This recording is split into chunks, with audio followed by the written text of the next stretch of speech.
마태복음 5장 1절부터 13절까지 제가 읽습니다. 예수님께서 무리를 보시고 산에 올라가 앉으시니 제자들이 나온지라 입을 열어 가르쳐 가라사대 심령이 가난한 자는 복이 있나니 천국이 저희 것이며 애통하는 자는 복이 있나니 저희가 위로를 받을 것이며 온유한 자는 복이 있나니 저희가 땅을 기업으로 받을 것이며 의에 줄이고 목마른 자는 복이 있나니 저희가 배부를 것이며 긍휼히 여기는 자는 복이 있나니 저희가 긍휼히 여김을 받을 것이며 마음이 청결한 자는 복이 있나니 저희가 하나님을 볼 것이며 화평케 하는 자는 복이 있나니 저희가 하나님의 아들이라 일컬음을 받을 것이며 의를 위하여 핍박을 받은 자는 복이 있나니 천국이 저희 것임이라. 나를 인하여 너희를 욕하고 핍박하고 거짓으로 너희를 거스려 모든 악한 말을 할 때에는 너희에게 복이 있나니 기뻐하고 즐거워하라. 하늘에서 너희의 상이 큼이라. 너희 전에 있던 선지자들을 이같이 핍박하였느니라. 너희는 세상의 소금이니 소금이 만일 그 맛을 잃으면 무엇으로 짜게 하리요? 후에는 아무 쓸데없어 다만 밖에 버리워 사람에게 밟힐 뿐이니라. 아멘. 사람들이 받아들이고 싶은 복음이 있습니다. 사람들이 듣고 싶은 기쁜 소식이 있습니다. 그래서 그런 것을 이용하여 순복음교회, 오순절 교단 같은 데서는 주님의 복음을 오중복음이다 그렇게 가르칩니다. 오중복음 안에 축복의 복음, 죽어서 천국도 가고 예수님을 믿는 것 때문에 이 땅에서도 잘 먹고 잘 살고 떵떵거리고 사는, 또한 살게 해주는 주 예수 그리스도의 복음이다. 이러한 축복의 복음 당신들은 믿지 않을래. 그래서 단순하게는 전도가 그렇게 되어집니다. 주 예수님을 믿으세요. 영접하세요. 그러면 당신들은 하나님의 자녀가 되고 천국을 상속받게 됩니다. 예수천당, 불신지옥, 그런 것이 복음의 전부인 양 그렇게 전하고 사람들의 귀를 즐겁게 하는 복음의 특정한 부분만 남겨놓고 전하기를 좋아합니다. 주님께서는 요나의 전도 이야기를 하셨습니다. 요나는 니느웨 성에 가서 3일 길인데 하루 길만 걷고 하나님의 심판을 선언하였습니다. 그게 전도지요. 또한 우리는 알지 못할지 몰라도 마태복음, 마가복음, 누가복음, 요한복음에 주님께서 증거하신 무수한 말씀을 봅니다. 실상은 그거 전부가 복음인데, 그거 전부가 복음이잖아요. 그런데 그 가운데 축소해가지고 일부만 가지고 이게 복음이다 그럽니다. 마태복음 4장 23절을 봐보십시다. 4장 23절 제가 읽습니다. 예수님께서 온 갈릴리에 두루 다니사 저희 회당에서 가르치시며 천국 복음을 전파하시며 백성 중에 모든 병과 모든 약한 것을 고치시니 주님께서 온 갈릴리에 두루 다니시면서 그들의 회당에서 가르치시며 천국 복음을 전파하셨다고 말씀합니다. 사복음서를 당시에 읽는 사람들은 주님께서 공생의 후기까지도 주님께서 메시아이신 것을 감추셨다는 것을 압니다. 주님께서 메시아이신 것을 신앙을 고백하는 제자들에게도 알리지 말라고 하시는 것입니다. 그러니까 주님께서 천국 복음을 전파하시는 것, 그것이 어리석은 사람들의 생각 주장으로는 내가 메시아니라, 나를 믿으면 구원받을 거다, 나를 믿으면 천국 갈 거다, 그게 아니라는 것은 너무나 명확합니다. 한 부자 청년 관원이 와서 주님께 묻습니다. 선한 선생이며 내가 어떻게 하여야 영생을 얻으리까?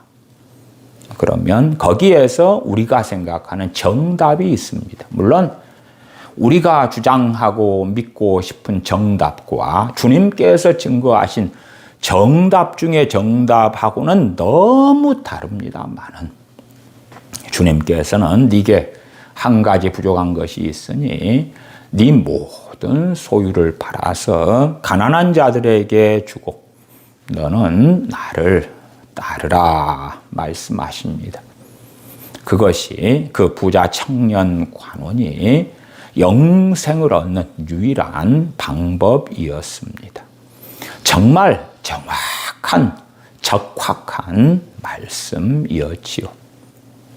그러나 아마 우리 같은 사람들이 부자 청년 관원을 만나고 부자 청년 관원이 우리들에게 당신들 어떻게 내가 영생을 얻을 수 있는지 알려달라 그러면 주 예수님을 믿으세요. 그리하면 당신과 당신의 집까지도 구원을 받을 겁니다. 평안하게 가세요.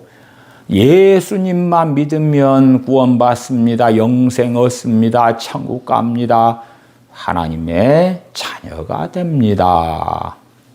우리가 사복음서를 볼 때에 특별히 마태, 마가, 누가복음에는 얼마나 주님께서 회개를 강조하시는지, 또한 선지자 세례 요한이 회개에 대하여 얼마나 증거하는지를 볼 수가 있습니다. 그러나 많은 크리스천들은 회개를 삭제시키기를 좋아합니다. 사도행전에서 사도들이 복음을 증거할 때에 회개하고 주 예수님을 믿으라 증거하지만 회개를 삭제시키고 오직 믿음 그렇습니다. 물론 종교개혁자들이 오직 믿음이라고 외치는 것은 맞고 옳습니다. 그러나 믿음을 통하여 구원받는다라는 진리 중에 진리를 가지고 사도들이 또한 우리 주님께서 증거하신 회개하라는 외침을 삭제시켜 버린다면 실상은 그 믿음은 죽은 믿음이 되기 십상인 것입니다. 죄로 인하여 뉘우치고 돌이키고 회개하고 그러면서 주님을 믿어야 하지요. 한 걸음 나아가서 주님을 믿을 당시에는 진리를 모르고 단지 각자의 양심에 따라서 자신을 돌아보는 정도였다면 주님을 믿은 다음에는 주님의 말씀을 살펴보며 나날이 자신이 어떠한 죄인인지 어떠한 죄악 가운데서 살아왔는지가 밝혀지고 보이기 때문에 어찌 죄로 인하여 애통하지 않을 수가 있겠는가. 저는 오랜 세월 동안에 많은 크리스천들을 당연히 만나왔지요. 그런데 정말 완악한 크리스천들의 특징은 뭐냐 하면 죄로 인한 애통이 주님을 믿을 때나 주님을 믿고 난 다음에나 없다는 사실입니다. 단지 살기 힘들어서, 먹고 살기 힘들어서, 가정살이가 어려워서, 직장 생활이 어려워서, 건강이 좋지 않아서 가지는 고통 때문에 눈물 흘리는 경우는 많아도 주님에 대하여 알아가면서 또한 주님께서 하신 말씀들을 살펴보면서 죄를 깨닫고 죄에 대하여 애통하는 사람들을 찾는 것이 매우 어려웠습니다. 예수님을 통하여 무슨 복을 받아볼까? 예수님을 통하여 무슨 도움을 받을까? 예수님을 통하여 문제가 있는 남편, 아내, 부모, 형제, 자녀들을 어떻게 바꾸어 볼까? 예수님 때문에 내 월세집을 어떻게 전셋집이나 자가집으로 바꾸어 볼까? 예수님을 통하여 내 작은 중소기업 회사를 중견기업으로 대기업으로 바꾸어 볼까? 예수님을 통하여 내 소득을 2배, 3배, 4배로 올려볼까? 내가 자영업을 하는데 예수님을 통하여 손님들을 어떻게 구름대와 벌떼처럼 모여들게 만들까? 그러한 사람들이 많지. 주님의 말씀을 청종하면서 회개하고 애통하고 돌이키고 주님의 말씀을 기준으로 삼아서 그 진리의 길, 의의 길, 좁은 길을 걸어가려는 믿는 사람들은 유감스럽게도 많지 않더라. 한편으로는 그런 생각을 합니다. 첫 단추를 잘못 끼웠기 때문에 처음에는 주님을 믿는다 하는 사람들이 많게끔은 보였다. 그러니까 첫 단추를 잘못 끼는 자기중심적인 기복주의에 입각한 복음을 전할 때에 100명이 나 예수님 믿을게요 그랬다면, 주님의 복음을 바르게 전한다면 100명 가운데 상당수가 떨어져 나가고 10명이나 많아야 20명, 30명이나 절반 이하가 안 되는 사람들이 나 예수님 믿을게요 그랬을 것입니다. 그러나 마치 어떤 사기꾼들처럼 여기에 투자하면 50% 수익을 거둡니다. 수익률 100%입니다. 이 상가 건물을 사고 상가에 투자하면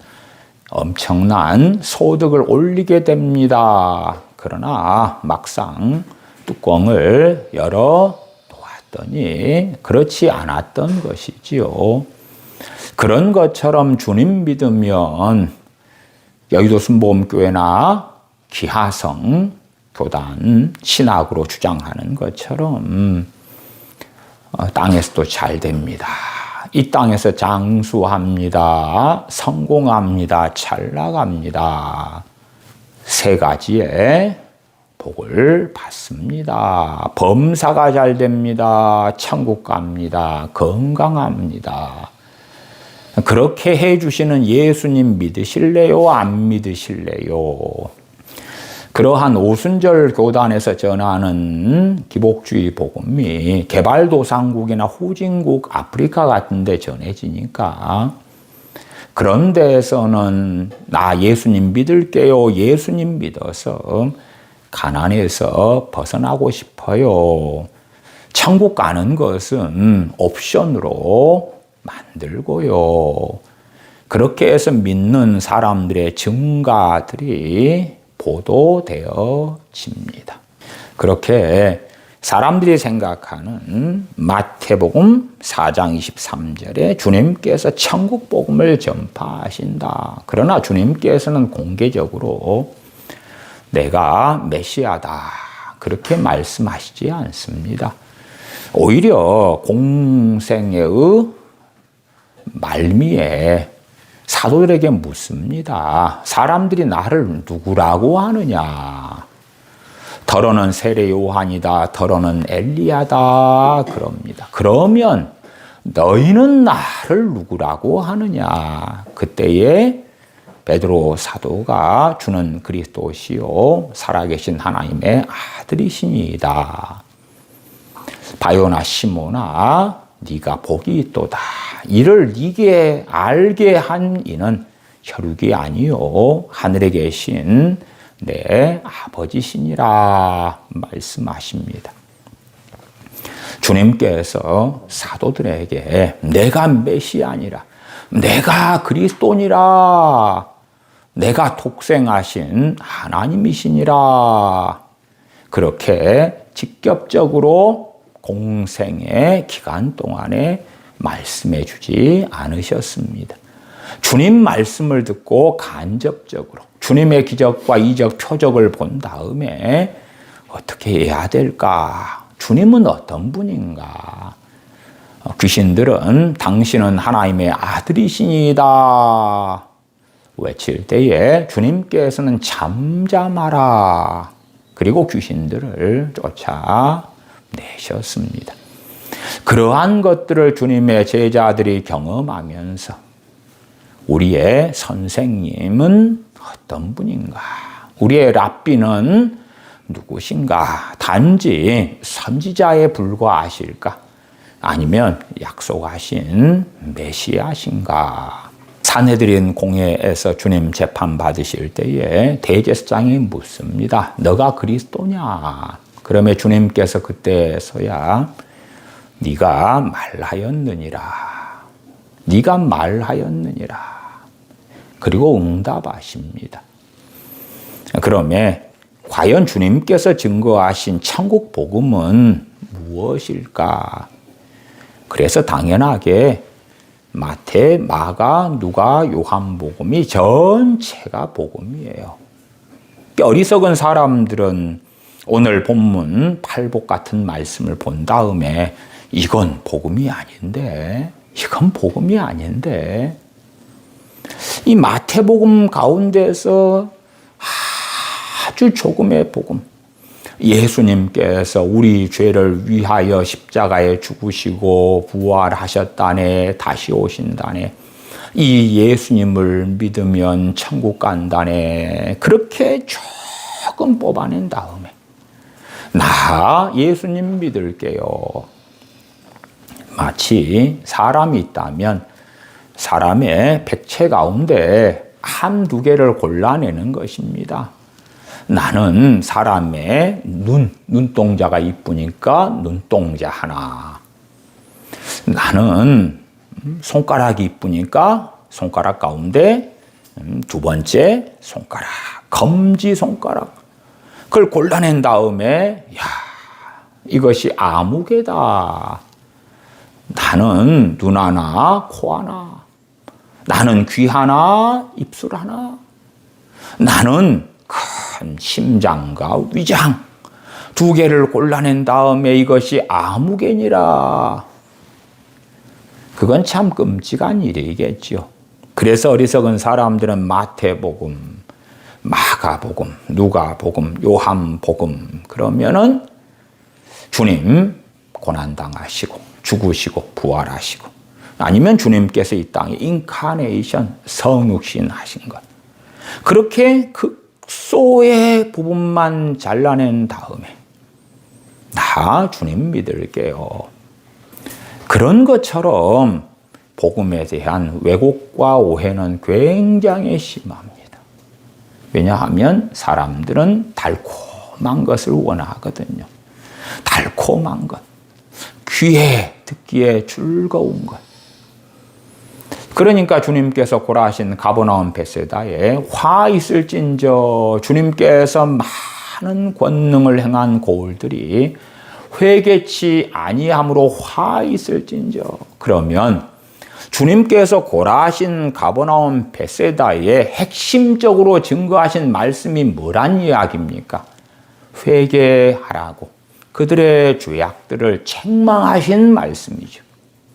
그러면 고라신 가버나움 베세다 사람들이 나사렛 예수님이시여 당신이 메시아라고 우리는 믿을게요. 우리의 삶에 대하여 회개하라고 돌이키라고 하지 마세요. 우리는 당신을 그리스도로 믿어줄게요. 그러면 우리 천국 가죠? 우리 구원받죠? 그런 것 같은 신앙 믿음을 한국교회 크리스천들, 미국교회, 유럽교회 크리스천들 그런 이들이 끊임없이 오랜 세월 동안 믿어왔고 전해왔고 그랬던 복음이에요. 단지 그렇게만 믿으면 될 줄 아는 거죠. 그러면 그러한 고라신 가버나움 베세다 사람들이 나중에 주님의 심판대 앞에 섰을 때에 아이 주님 왜 그럽니까? 우리에게 회개를 요청하지 마시고 단순히 당신이 우리 죄를 위하여 우리의 모든 죄악을 담당하셨다. 그것을 믿느냐, 그것에 동의하느냐. 주님 인카네이션 하셨고, 주님 죽으셨고, 부활하셨고, 재림하실 거다. 사도신경 신앙 고백에 있는 정도. 그러한 것에 동의한다고 하면 너는 천국 가. 교회가 제대로 신학과 교리를 갖추지 않았을 때에 사도신경 신앙 고백은 중요한 역할을 했습니다. 그러나 사도신경 신앙 고백은요, 동일하게 로마 가톨릭도 다 사용하는 것입니다. 어떤 어리석은 자들은 신앙 고백만 하면 천국 가 그러기도 합니다. 그러나 그것은 말도 안 되는 소리지요. 그러나 우리는 그렇게 값싼 복음을 전하기를 좋아합니다. 그래야지만이 당장 나 예수님 믿을게요 그런 사람들이 굉장히 많아지거든요. 매우 많아지거든요.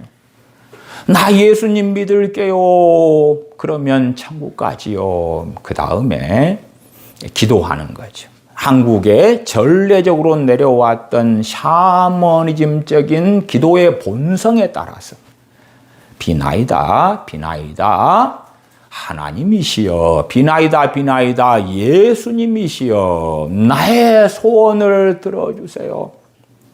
나의 건강, 나의 집, 나의 차, 나의 가정, 나의 남편, 아내, 자녀들, 나의 직장, 나의 직업, 나의 재산, 나의 성공, 나의 평안, 나의 어려움, 그런 것들에 응답해 주세요.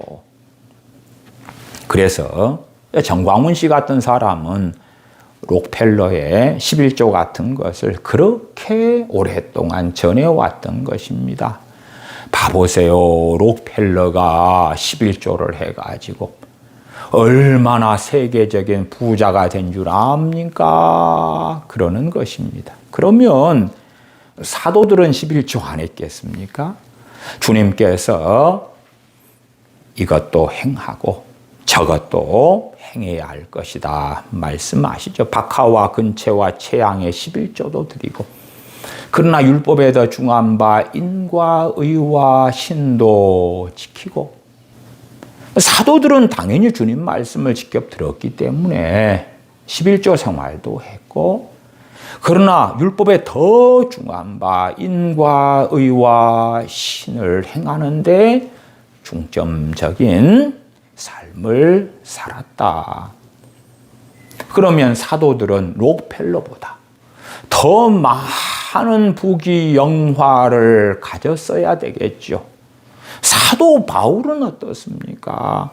세계적인 부자들, 사도들의 시대 때에 세계적인 부자들이 누굽니까? 왕, 황제들 아닙니까? 아니면 그 지역의 지주계층, 귀족들 같은 자들이죠. 권문세족들. 그런 자들이 가지고 있는 것 이상의 부귀 영화를 사도들이 혹은 디모데나 디도 같은 주님의 종들이 가졌어야 될 거 아니냐 그 말이에요.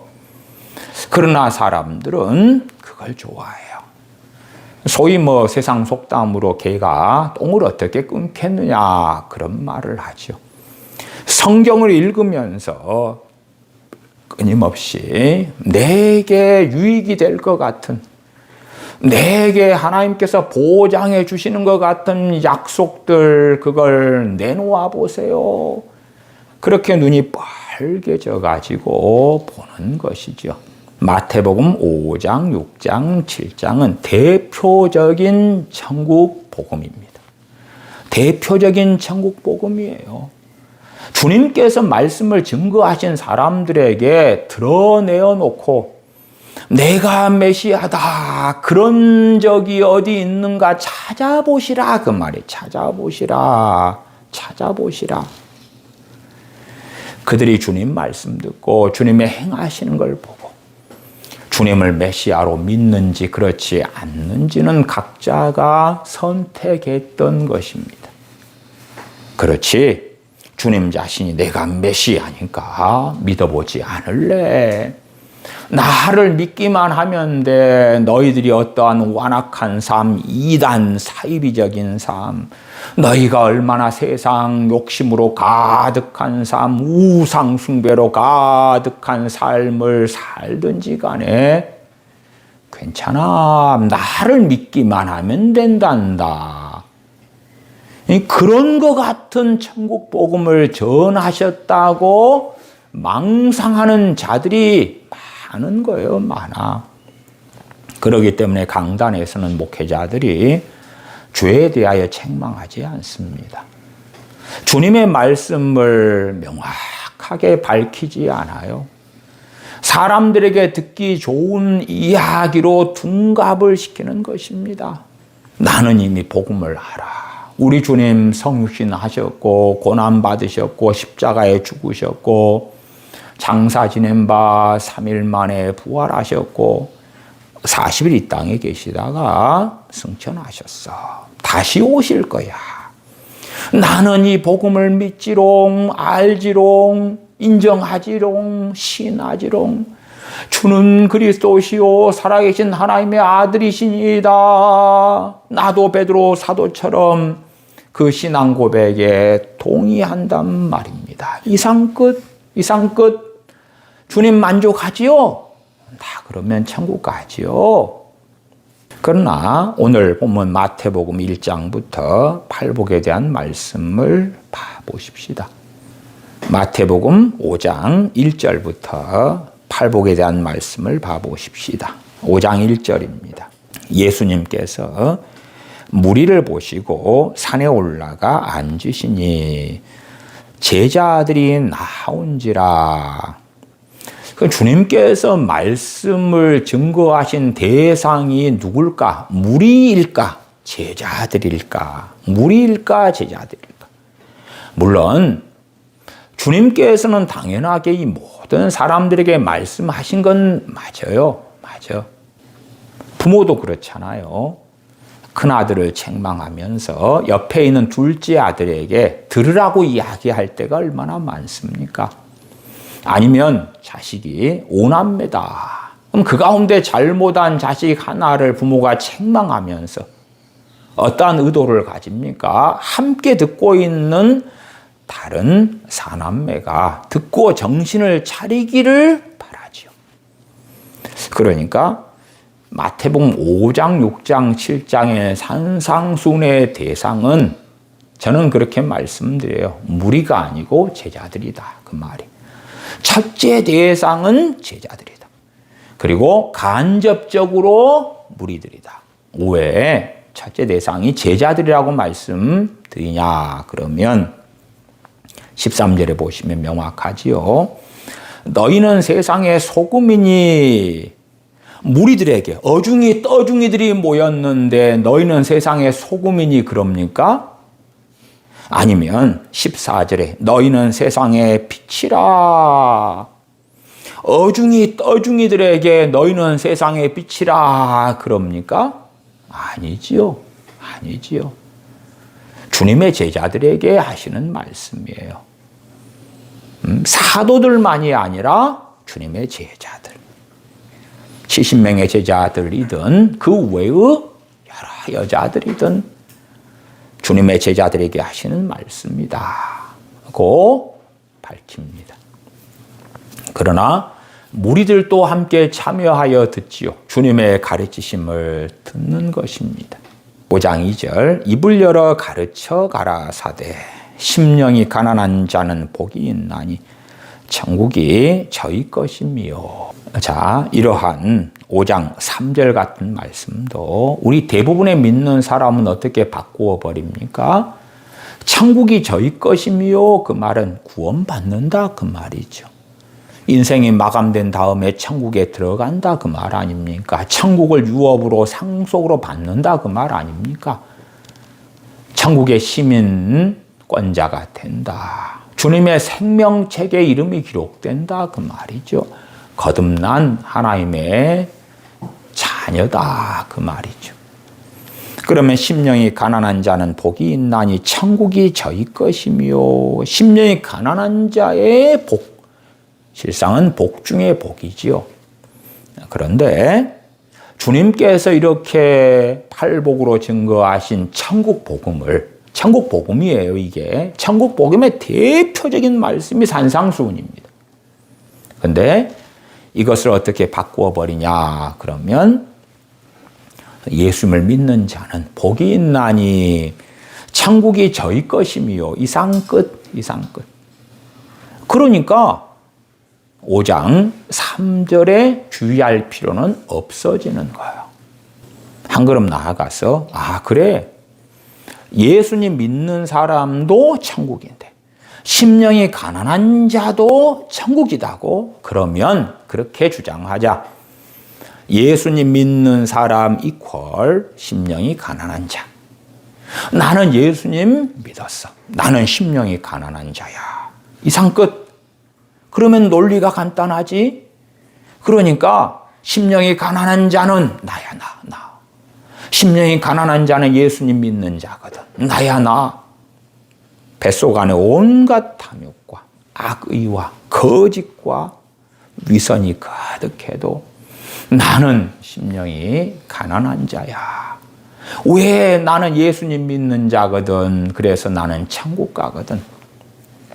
사실은 대부분의 믿는 사람들은 팔복에 별로 주의하지 않습니다. 성경을 명확하게 보는 사람은 팔복, 8가지 복, 그 결과가 구원이고 천국이라는 것에 동의하기 때문에 그래요. 물론 성경을 잘못 해석하는 사람들은 팔복의 결과, 그 복의 결과로 받는 것들을 다른 것으로 탈바꿈시키기를 좋아하기도 합니다. 그런 사람들은 이미 마음과 생각이 미혹되어 있는 사람이죠. 3절 심령이 가난한 자는 복이 있나니 천국이 저희 것이며. 어리석은 사람들은 그러면 심령이 가난하면 천국이 저희 것이다 그럴 때 이 천국은 세상에서 누리는 천국이야. 예수님 믿는 사람 가운데 두 부류가 있어. 심령이 가난한 자와 안 가난한 자. 예수님 믿는 사람은 심령이 가난하든 그렇지 않든 천국은 들어가. 그러니까 여기에서는 심령이 가난한 사람이 천국이 저희 것입니다 할 때에 가정천국, 이 세상에서 천국, 세상에서 유토피아 같은 삶을 살게 되는 거야. 예수님 믿는 사람 가운데 심령이 가난한 자들이. 그딴 식의 성경 해석을 하는 악한 자들도 있어요. 그러나 여기에서 말씀하신 천국은 어떤 천국입니까? 주님께서 증거하신 그 천국이에요. 회개하라, 천국이 가까웠느니라 하는 그 천국이에요. 4절, 애통하는 자는 복이 있나니 저희가 위로를 받을 것이며. 궁극적 위로는 무엇입니까? 천국에서 받는 것이죠.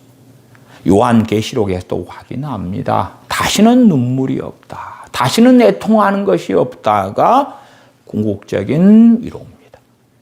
또한 여기에서 애통하는 것은 그렇게 혼혈로 태어나는 것 같은 세상에서 차별받는 것, 천대받는 것, 멸시받는 것, 상처 입은 것, 그런 걸 이야기하는 게 아닙니다. 죄에 대하여 애통하는 것을 이야기하지요. 죄에 대하여 애통하는 사람이 위로를 받는다. 무슨 위로입니까? 우리 주 예수 그리스도께서 구원자이신 것을 누리는 것이죠. 궁극적으로 아버지의 나라 천국에 들어가는 것입니다. 또한 주님께서 구주인 것을 믿는 자들이기 때문에 이 세상에서도 성령님의 위로가 그들과 함께합니다. 그러나 정말 명확한 불변의 위로는 천국에 가서 하나님의 아들이 되고 우리 주 예수 그리스도의 신부가 되고 천국을 상속받는 자가 되고 생명나무에 참여하고 다시는 눈물이 없고 애통하는 것이 없고 병든 것이 없는 그 위로, 그것을 받는 것이에요. 그러지 김우현 PD가 주장하는 것처럼 세상에서 서러운 사람들, 서글픈 사람들, 차별받는 사람들, 그런 사람이 어떻게 위로를 받았을까? 물론 뒤죽박죽 짬뽕된 책과 영상이 애통하는 자는 복이 있나니라는 것이었죠. 말씀을 혼잡케 한 대표적인 것이기도 했습니다. 5절로 가십시다. 온유한 자는 복이 있나니 저희가 땅을 기업으로 받을 것이며. 우리는 역사상 가장 온유했다라고 구약 성경에서 하나님께서 증거하신 사람을 알고 있습니다. 누굽니까? 모세지요. 모세 선지자입니다. 하나님께서 그는 천하에서 가장 온유한 자다 인정해 주셨어요. 그러면 모세 선지자는 땅을 기업으로 얼만큼 받았습니까? 가나안 땅에 못 들어갔습니다. 가나안 땅에서 너에게 땅을 10만 평을 줄게, 100만 평을 줄게 그러신 게 아니고 부동산 땅 부자가 된 게 아니고 멀리서 가나안 땅을 본 다음에 천국으로 갔습니다. 그러면 이 땅은 무슨 땅이겠습니까? 또한 우리 주님께서 이 세상에서 얼만큼 부동산을 가졌습니까? 주님께서는 자신에 대하여 나는 온유하고 겸손하니. 주님의 온유는 모세 선지자하고 비교할 수 없습니다.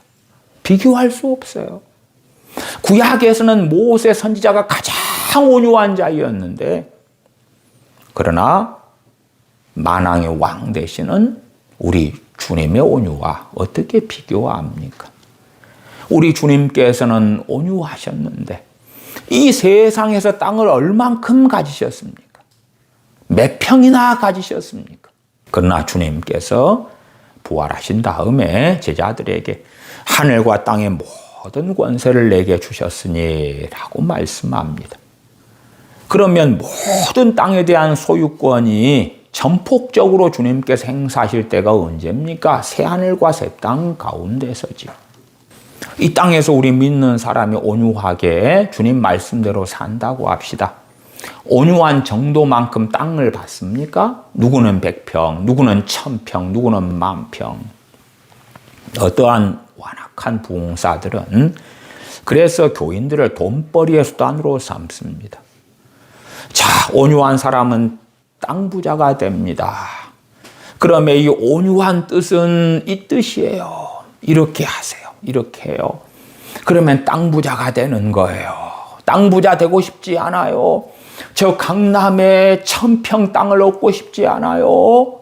그러면 이렇게 해요. 내가 시키는 대로 해봐요. 내가 시키는 이것이 온유의 뜻이거든요. 그리고 결국은 돈 내놔요. 돈 내놔. 당신들이 하나를 내놓고 1000을 가져갈 수 있고 만을 하나님께 받을 수 있다니까요. 얼마나 지금까지 땅은 점점점 비싸졌고 더 큰 가치를 가지게 되었나요? 땅 부자 되고 싶지 않아요.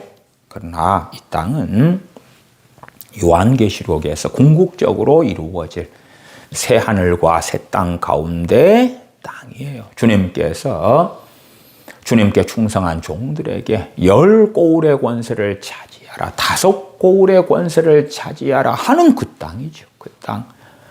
이 세상의 땅이 아니란 말이에요. 이 옛 땅, 우리가 살고 있는 땅은 옛 땅인데 옛 땅에 대한 이야기가 아니란 말이에요. 아니요. 그러면 온유하지 않은 자는 땅을 기업으로 받아요? 못 받아요? 못 받아요. 땅을 기업으로 못 받는다? 천국에 들어가지 못한다 그 말이에요. 어리석은 사람들은 이게 구원, 영생, 천국 이야기인 것으로 보지 않고 스스로 속이는 거예요. 애통하는 자는 복이 있는데, 위로를 받는데, 애통하지 않는 자는, 위로를 못 받아요. 세상에서는 재능이 있어가지고, 혹은 집안이 좋아가지고, 아파트도 얻고, 좋은 직장도 가지고, 세상의 위로는 받을 수 있어요. 마치 라오디게아 교인처럼 나는 부자라 부유하여 부족한 것이 없다. 세상의 위로지만 하나님으로부터 오는 위로는 아니잖아요. 애통하지 않는 자는 궁극적인 위로를 받지 못해요. 눈물 없는 곳, 애통하는 곳, 다시 병든 곳이 없는 천국의 아버지의 나라에 그는 입성하지 못합니다. 그러니까 천국 이야기라고 보는 자들이라고 할지라도 예수님 믿으면 다 이것이 이루어진 걸로, 해당되는 걸로 퉁치자 그런 거예요. 주님께서는 제자들에게 말씀을 하셔요. 어떤 사람은 심령이 가난하지 않고 주님을 믿어요. 우리가 씨 뿌리는 비유를 통하여 주님의 말씀을 들어보면 명확하지요. 돌짝밭에 뿌려진 씨, 가시덤불 땅에 뿌려진 씨, 길가 땅에 뿌려진 씨. 각 사람들의 마음의 상태는 다 달라요. 다 달라. 마치 학교에 가면 학생들의 성격, 실력, 성품이 다 다른 것처럼 그렇게 달라요. 그리고 궁극적으로 열매 맺는 사람은 좋은 땅. 물론 열매 맺을 때까지 시간이 주어지잖아요. 농사꾼으로 이야기한다. 봄에 씨앗을 뿌리면 가을에 수확한다. 가정하면 봄 전에도 시간이 있고, 씨 뿌리기 전에 어떻게 무엇을 먼저 합니까? 땅을 갈고 거름을 주고, 그렇지요? 돌을 캐내고, 아니면 씨를 뿌린 다음에라도 잡초를 뽑아내고 때에 따라 맞는 거름을 주고 물이 부족하면 물을 주고 하는 것들을 통하여 더 풍성한 수확을 거둘 수도 있겠죠. 그래서 가을 됐을 때에 결실을 하느냐 마느냐, 좋은 땅만 결실하는데 좋은 땅은 좋은 마음으로 말씀을 받아 지키어 결실하는 자들로서 100배, 60배, 30배의 결실을 한다고 말씀해요. 그러면 심령이 가난하지 않는다 해도 주님을 믿고 영접하여 하나님의 자녀가 되었어요. 그 다음에 그는 결실해 가면 되겠지요. 주님을 믿는 신앙 연수가 더할수록 욕심을 내려놓고 세상 사랑하는 걸 더 내려놓고 탐심은 우상숭배니라 탐심을 정리해 가고 뱃속 안에 가득한 세상 염려와 시기와 질투와 미움과 증오심과 원망을 어떻게 해가야 됩니까? 정리해 가야 되는 것이 정리해 가야 돼. 사도 바울은 가난한 자 같으나 실상은 부유한 자로 살아갔어요. 진실로 심령이 가난하다 그 말은 하나님 앞에서 부요하다 그 말이죠. 심령 안에, 마음 안에, 뱃속 안에 세상 것으로, 세상 욕망으로, 세상 탐욕으로 채우지 않고 비워낸다 그 말. 비워내요. 점점점 비워내는 거예요. 내가 주님보다 더 사랑하는 것들을 정리해 가는 거죠. 내가 원했던 세상의 욕망들을 정리해 가야 되죠. 그럴 때 그 사람은 주님께서 시인하는 사람이 되겠죠. 아버지 앞과 천사들 앞에서 주님께서 시인하시겠죠. 그러니까 무서운 것은 그런 거예요. 이러한 팔복의 말씀을 보면서도 소경이 되는 거예요. 복음성가 가운데 이 팔복을 가지고 부르는 곡들이 있잖아요. 심령이 가난한 자는 복이 있나니 천국이 저희 것이며 애통하는 자 복이 있네 위로를 받을 것이라. 그러나 말씀을 상고하고 묵상하고 살피지는 않는 거예요. 주님의 제자들이라 할지라도 심령이 가난치 않으면 천국을 얻어요? 못 얻어요? 못 얻어요. 그러니까 참 어리석은 사람들은 심령이 가난한 자는 복이 있나니 천국이 저희 것이며 가로쳐놓고, 그러나 심령이 가난치 않아도 천국은 저희 것이다. 어떠한 사람들, 예수님을 믿는다고만 하는 사람들, 예수님을 믿는다고만 하면, 예수님 영접기도만 하면 천국은 저희 것이야. 그리고 가로를 치고 성경을 읽는 거예요. 가로를 치고. 주님께서 증거하신 천국 복음이 이렇게 명백한데, 아니 지금 천국 이야기 하시잖아요. 이렇게 명백한데, 그러나 나 예수님 믿어요. 그리고 말씀을 알아가면서 죄 때문에 애통하지 않아요.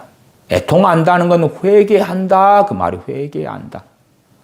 나 죄를 깨달아야지 회개할 거 아니에요. 죄를 깨달아야지 죄 때문에 내가 어떻게 이렇게 살아왔던가, 또한 내가 어떻게 이렇게 살고 있는가 탄식하면서, 애통하기 때문에 애통하는 사람은 기도하지 않을 수가 없다. 왜? 내 힘으로, 내 의지력으로, 내 능력으로는 의의 길을 걸을 수 없으니까. 진리의 영 되시는 성령님의 도우심이 아니고서는, 하나님의 은혜가 아니고서는, 하나님의 돌보심이 아니고서는 죄악된 삶을 계속 살 수밖에 없으니까, 죄를 깨달았다고 해도 죄에서 돌이키는 건 하나님의 은혜가 아니면 안 되니까 기도할 수밖에 없는 거예요. 하나님을 가까이 할 수밖에 없는 거예요. 하나님을 의지할 수밖에 없는 거예요. 그러나 애통하지 않는 자들은 하나님을 찾고 구하지 않아요. 언제 하나님을 찾고 구합니까? 돈이 필요할 때, 세상 능력이 필요할 때, 세상 기회가 필요할 때, 세상 어려움에 직면했을 때, 그때 기도하는 거지. 자식 문제, 남편 문제, 아내 문제, 직장 문제, 건강 문제, 돈 문제.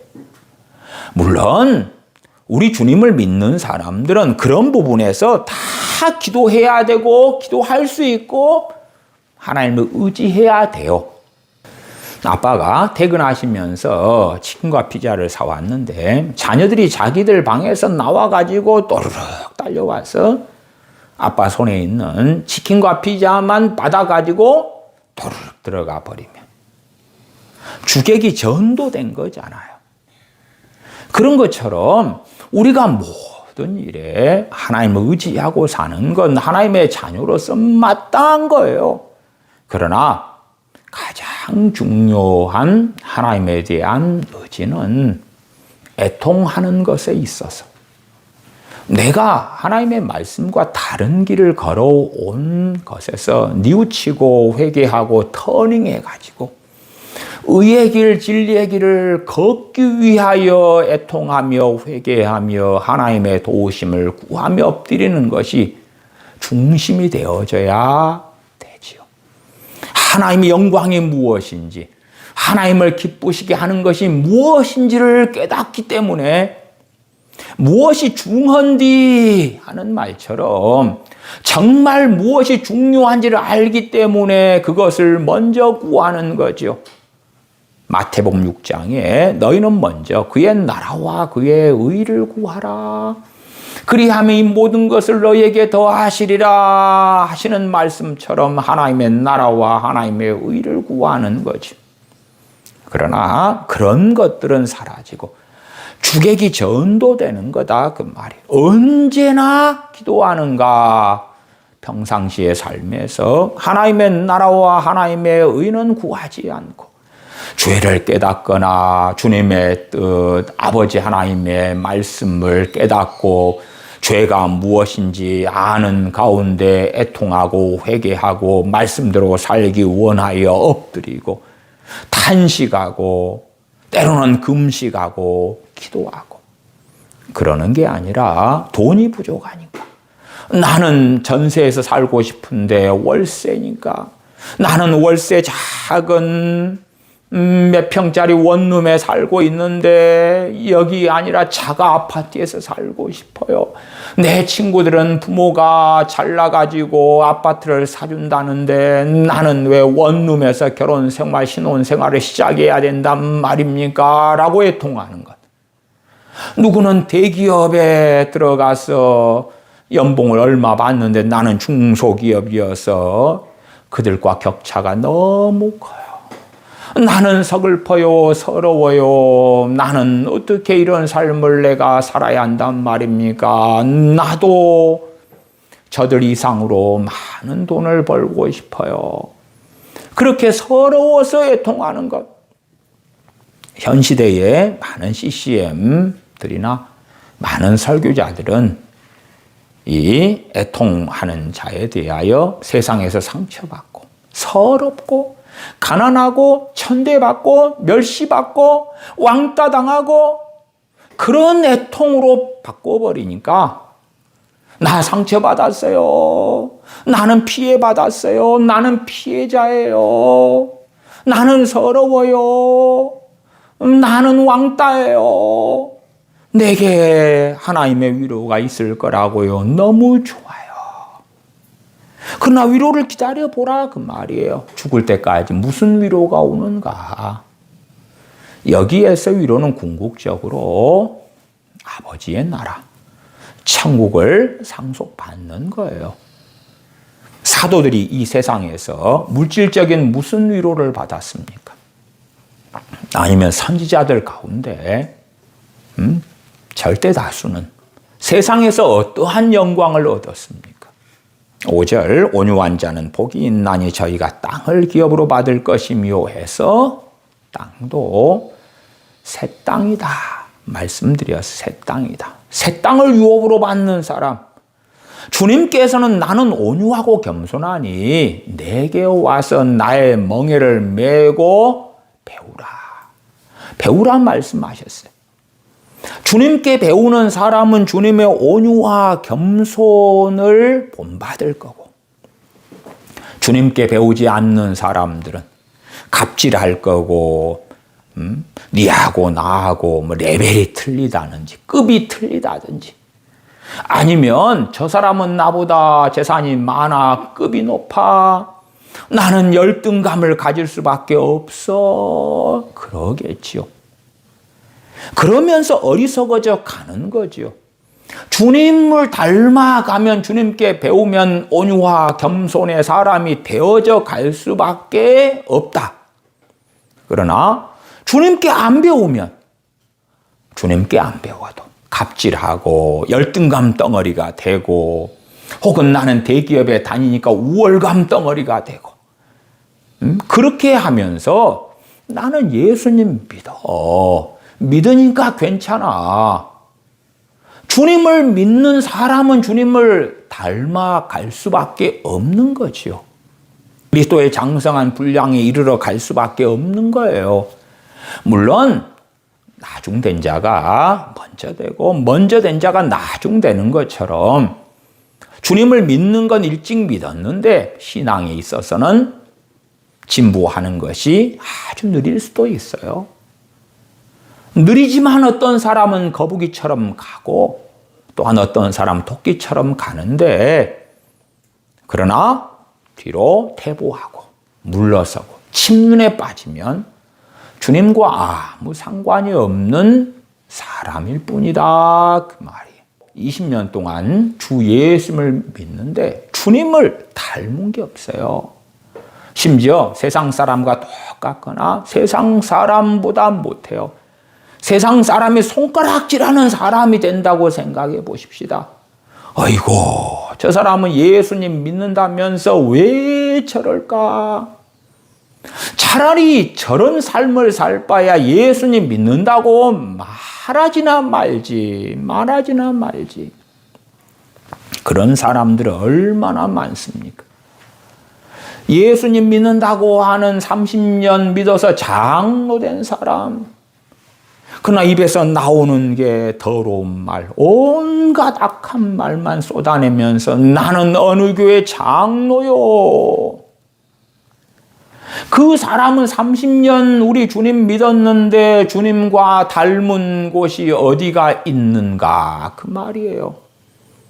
그러나 주님 말씀을 다 지워버리고 주님을 믿는다고만 하면 땅을 유업으로 받을까? 이 땅이 새 땅이라고 나는 동의해 줄게.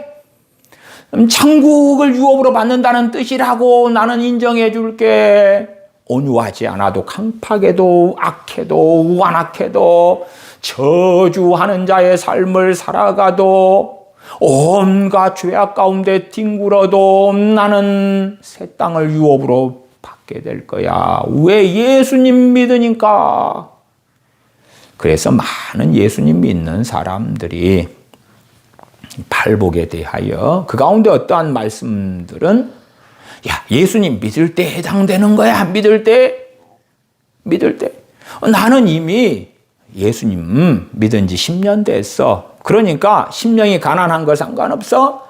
애통하지 않는 것 괜찮아. 온유하지 않아도 괜찮아. 나는 10년 전에 예수님 믿어버렸으니까. 그러나 팔복의 말씀은 주님 믿을 때를 이야기하지 않는다는 건 너무 명확해요. 명확해. 왜요? 10절로 가십시다.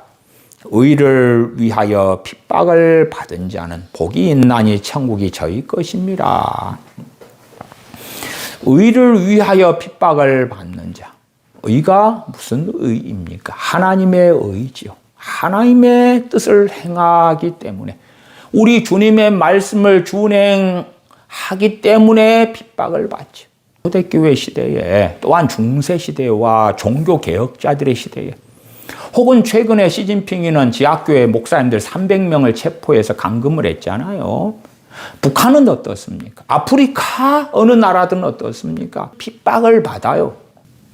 그런 사람은 복이 있는데 그 다음에 그 복으로 무엇을 약속해 주셔야 될 것 같냐 그 말이에요. 의를 위하여 핍박을 받은 자는 복이 있나니 그 다음에 뭐냐 그 말이 도대체. 그 다음에 뭔데? 의를 위하여 핍박을 받았으면 핍박을 받았다니까. 핍박을요 그냥 욕 정도 들은 게 아니에요. 욕도 핍박이긴 하지만 굉장히 경미한 거 아닙니까?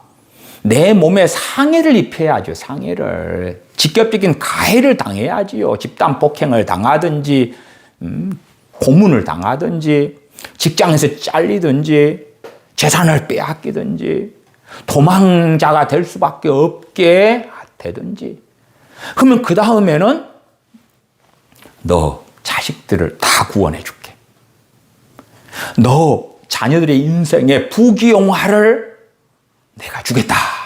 하나님이 주시겠다. 그러면은 자식을 사랑하는 부모들이 참 많잖아요.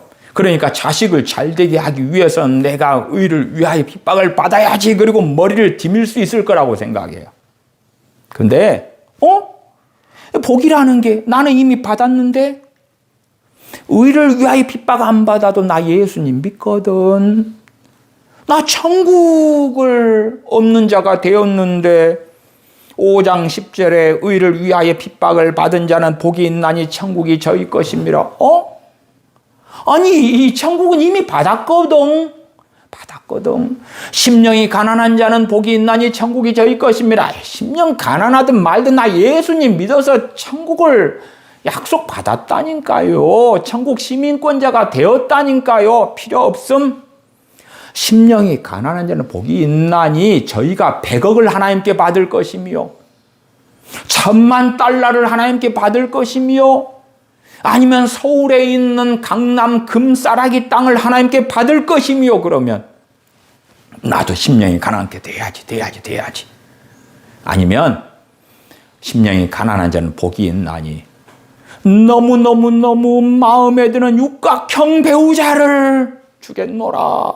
그러면은 육각형 배우자를 키가, 얼굴이, 몸매가, 재산이, 능력이, 집안이 다 좋은 배우자를 얻기 위해서 심령이 가난해야 된다니, 나 심령이 가난한 게 목사님 뭐예요? 나 심령이 가난하게 살고 싶어요. 육각형 배우자를 얻고 싶은데요. 아니면 대한민국은 성형 천국 아닙니까? 강남 미인들 성형 해가지고 다 얼굴이 꼬만꼬만한 그런 사람들 참 많기도 하죠. 그러면 이런 사람은 복이 있나니 외모를 팔등신으로 기가 막히게 다시 빚어주겠노라. 그러면 뭘 하면 그리 되는데, 뭘 하면 성형을 했는데 성형 부작용도 있고 막 그래요. 뭘 하면 팔등신을 만들어줄 거예요. 뭘 하면 얼굴을 주먹만하게 만들고, 남자면 그냥 적당한 근육의 몸은, 얼굴은 여자면 S라인에 얼굴은 주먹만하고 너무 이쁘고, 항상 얼굴이 새하얗고 화장하지 않아도 화장한 것처럼 윤기가 반질반질하고 코는 옷도 가고, 나는 어떤 걸 하면 그리 돼요. 그러면 거기에서 온유한 자는 복이 있나니 팔등신 미남 미녀로 만들어 주겠노라. 나 온유하고 싶은데요. 무엇이 온유입니까? 그럴 사람들 얼마나 많겠어요. 5장 10절에 의를 위하여 핍박을 받은 자는 복이 있나니 천국이 저희 것이며, 나 이미 받았는데? 의를 위하여 핍박받는 건 필요 없음. 의를 위하여 핍박을 받은 자는 천국에서 어마어마한 대저택을 주겠노라. 그러면 그건 한번 생각을 해볼까? 그런데 기껏해야 이미 나 예수님 믿어서 받은 천국 이야기 안에 그리스도인이 살아가다가 의의 길 앞에서 핍박을 두려워하여 그 길을 걷지 않는다면 멸망으로 인도하는 넓은 길로 터닝하는 거겠죠. 천국은 그것이 주님을 배반하는 것이 되고 주님과 등을 돌리는 것이 되죠. 세상 사람들은 세상의 길을 걸어가요. 그래서 주님께서는 모든 사람에게 칭찬받는 사람은 화로다. 왜? 모든 사람을 즐겁게 하는 길은 사탄 마귀의 길일 수밖에 없으니까 의의 길, 진리의 길은 대부분의 사람들이 좋아하지 않아요. 기뻐하지 않아요. 물론 우리가 뭔가를 자꾸 퍼준다고 합시다. 그러면 사람들은 나를 좋아하겠죠. 내 도움이 필요한 사람은 더 좋아하고, 나를 자기들의 지갑처럼 사용하기 좋아하는 사람은 더 좋아할 거고. 그러나 성령의 인도하심을 따라가는 사람은 어떨 때는 퍼주고 어떨 때는 그럴 수 없다는 걸 알아요. 사람들의 종 노릇을 어떨 때는 해야 되지만 주님께서 섬기러 오신 것처럼 우리도 섬기는 자가 돼야 되니, 그러나 어떨 때는 주님이 안 기뻐하시는 거예요. 저 마귀의 자식인 사람을 기쁘게 하는 그 길이니까. 극단적으로 살인마가 우리 집에 찾아와서 사람을 죽이다가 여기로 피난 왔는데 나를 숨겨주라. 내 먹을 것, 입을 것, 마실 것 주라. 도피 자금을 주라. 내게 더 좋은 무기를 구할 자금을 주라. 그리고 우리가 섬기면 어찌 되죠? 그건 끔찍한 악행이죠. 그러니까 어떤 사람의 뱃속을 우리는 알지 못하는 거예요. 그 사람이 굶어 죽어 가고 있을 때는 우리가 먹을 걸 주고 마실 걸 줘야 되는 거예요. 그러나 그 사람의 그 외의 복지 같은 것에 해당되는 것에 우리는 그들의 뱃속을 알 수가 없다니까요. 그래서 성령 인도하심을 따라 살아가는 거예요. 6절로 가십시다. 의에 줄이고 목마른 자는 복이 있나니 저희가 배부를 것이며. 그러면 이 배부른 것이 어디에서 배부른 것입니까? 세상에서 음식 때문에 배부른 것을 이야기하겠습니까? 영원한 만족을 얻는 것입니다. 영원한 만족은 이 세상에서 얻을 수 있습니까? 사도 바울도 굶주리고 목마르고 헐벗었습니다. 하나님의 말씀대로 살아갔던 서문학교의 교인들도 극심한 환난 속에 살았습니다. 우리가 의에 목마르냐, 의에 줄이냐. 우리가 의에 줄이고 의에 목마르면 무엇을 찾아요? 의를 찾지, 의를 찾아. 첫째 의가 되시는 분은 하나님의 의, 하나님의 의가 나타났으니 그 의는 우리 주 예수 그리스도. 주님을 찾고 주님을 구하죠.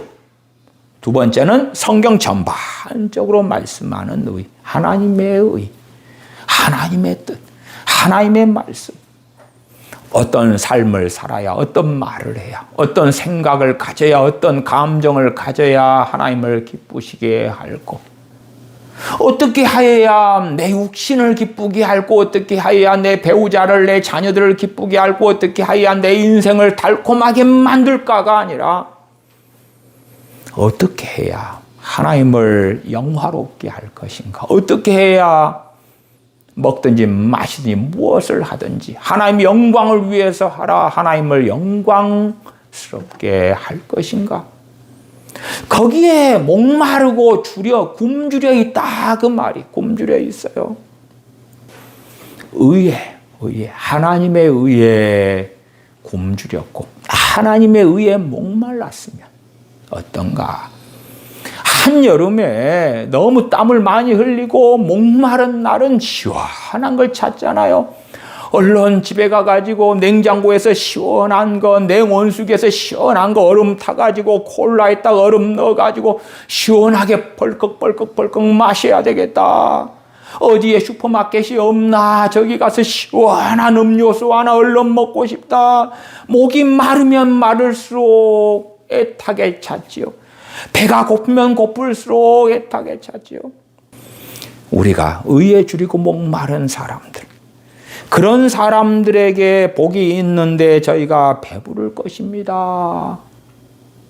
이 배부른 것도, 이 세상에서 배부른 것은 이 세상에서 말씀을 깨닫게 해주시고 진리 가운데 인도해 주시고 성령 충만을 주시고, 그것도 부분적인 거예요. 부분적인 거. 궁극적인 배부른 것은 아버지의 나라에서지. 그러지. 생각해보세요. 성령 충만 주셨는데 그게 3박 4일만 딱 간다 그러면 그러면 배부를 것이며가 돼요? 아니잖아요. 잠깐 맛보게 한다면, 영원한 약속이 되려면 천국에서 누리는 것에 대한 이야기가 필연적으로 되어져야 돼요. 어떤 사람이 영원한 배부름을 얻을 것인가, 영원한 만족을 얻을 것인가? 천국에 들어가는 사람 이야기죠. 아버지의 나라에 들어가는 사람들이 누리는 것에 대한 이야기예요. 그러니까 어리석어지면 세상에서 배부른 건가? 신라 호텔에 가고 아니면은 뭐 3스타 식당에 가고 좋은 명품을 소유하고 얻고 그런 것을 누리는 것인가? 아니지요. 그러니까 사람들이 의에 줄이고 목마른 것에 별 관심이 없는 거예요. 그리스도인이 살아가야 될 표지판이고 나침반이고 방향을 명확히 제시해 주고 있어요. 그리스도인은 심령이 가난한 자로, 애통하는 자로, 온유한 자로, 의에 줄이고 목마른 자로, 또한 7절에 긍휼히 여기는 자로. 긍휼히 여기는 자는 복이 있나니 저희가 긍휼히 여김을 받을 것이며. 자, 그럼 긍휼히 여김을 받는다는 걸 생각해 보십시다. 사도들은 긍휼히 여기는 자로 살았어요. 선지자 세례 요한도 긍휼히 여기는 자로 살았습니다. 선지자 세례 요한이 어떠한 세상에서 긍휼히 여김을 받았습니까? 긍휼히 여김을 받았으니까 헤롯이 그의 목을 잘라가지고 소반에 얹었습니까? 아니면 베드로 사도가 긍휼히 여기는 자의 삶을 살았는데 그의 종국은 십자가에 거꾸로 달려서 네로 황제에 의하여 죽은 것이었습니다. 사도 바울은 긍휼히 여기는 자의 삶을 살았는데 그는 죽임당합니다. 그러니까 긍휼히 여김을 받는다는 것이 세상에서 궁극적으로 이루어지는 게 아닙니다. 아니에요. 구원은 하나님의 은혜로 얻는 것이고 천국은 긍휼히 여김을 받는 자가 가는 것이에요. 구원은 하나님의 선물이라 이는 누구든지 자랑치 못하게 하려 함이니라고 에베소 2장에 말씀해요. 그러면 긍휼히 여김을 받을 것이다. 이 세상에서 아닙니다.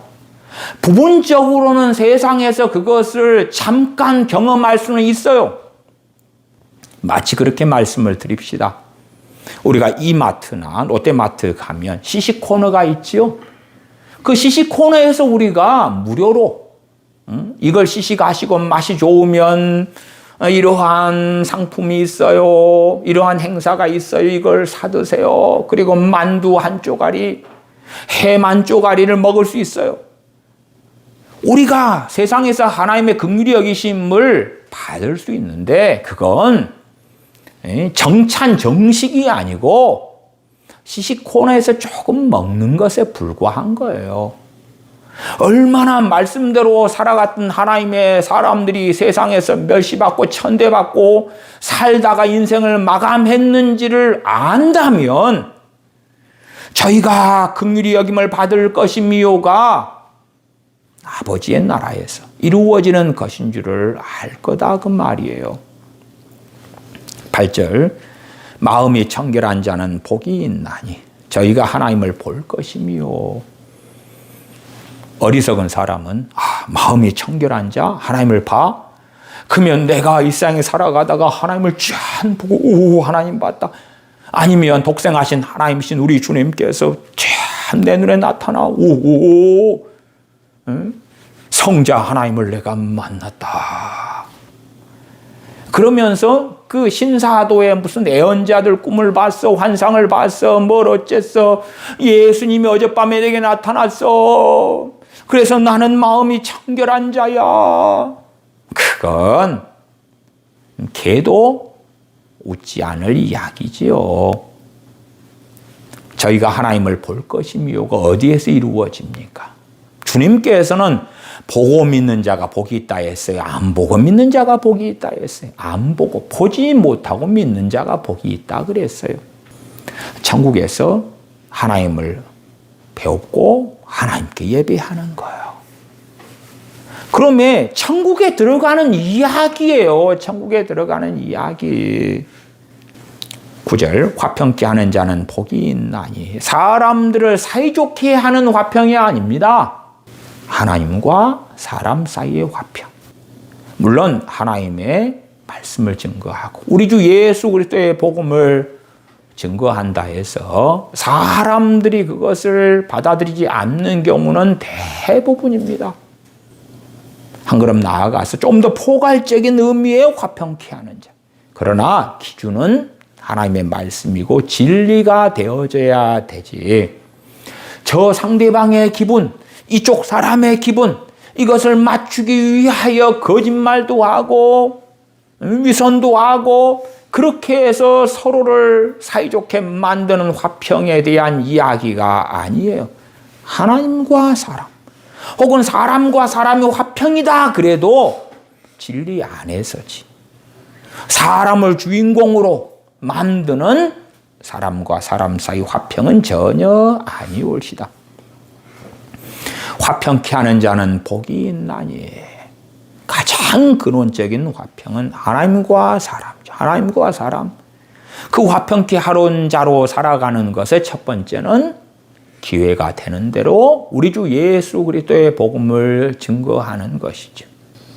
저희가 하나님의 아들이라 일컬음을 받을 것이며, 화평케 하는 거 필요 없어. 심지어 주님을 믿는 사람이면서 시기, 이간질, 질투하면서 분쟁을 일으키는 자들이 있어요. 근데 화평케 하는 자가 받는 복이 뭐냐? 그러면 하나님의 아들이라 일컬음을 받는 복이에요. 필요 없네? 나는 요한복음 1장 12절에 영접하는 자, 곧 그 이름을 믿는 자들에게는 하나님의 자녀가 되는 권세를 주셨으니, 나 하나님의 아들인데? 나 예수님 믿어서 하나님 자녀가 됐는데? 그러니까 화평케 하는 자, 화평케 하는 자의 삶을 살지 않아도 나는 이미 하나님의 아들이야.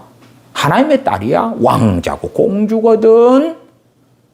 그러니까 화평케 하는 자의 삶하고는 아무 상관이 없는 삶을 사는 많은 자들이 있어요. 왜?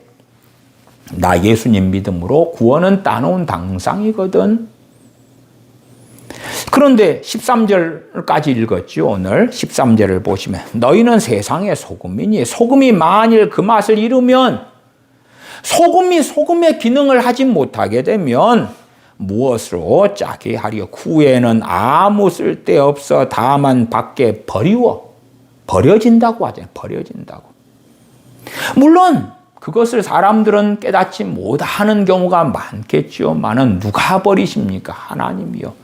로마서 1장에도 나와 있잖아요. 하나님께서 버리시는 여러 일들. 하나님께서 버려버리시는 거예요. 하나님께서 세상에 소금으로 빚으셨는데, 그러나 그 맛을 잃었어요. 소금의 기능을 하지 않아요. 그럴 때에 밖에 버리워 사람에게 밟힐 뿐이니라. 소금으로서 집에 딱 놔두면서 소금이 필요한 상황에 쓰는 그 소금으로 끝나는 거예요. 소금이 이제 더 이상 아니게 되는 거예요. 그냥 흙처럼 돌멩이처럼 쓸모없는 것이 되었으니까 버리는 거예요.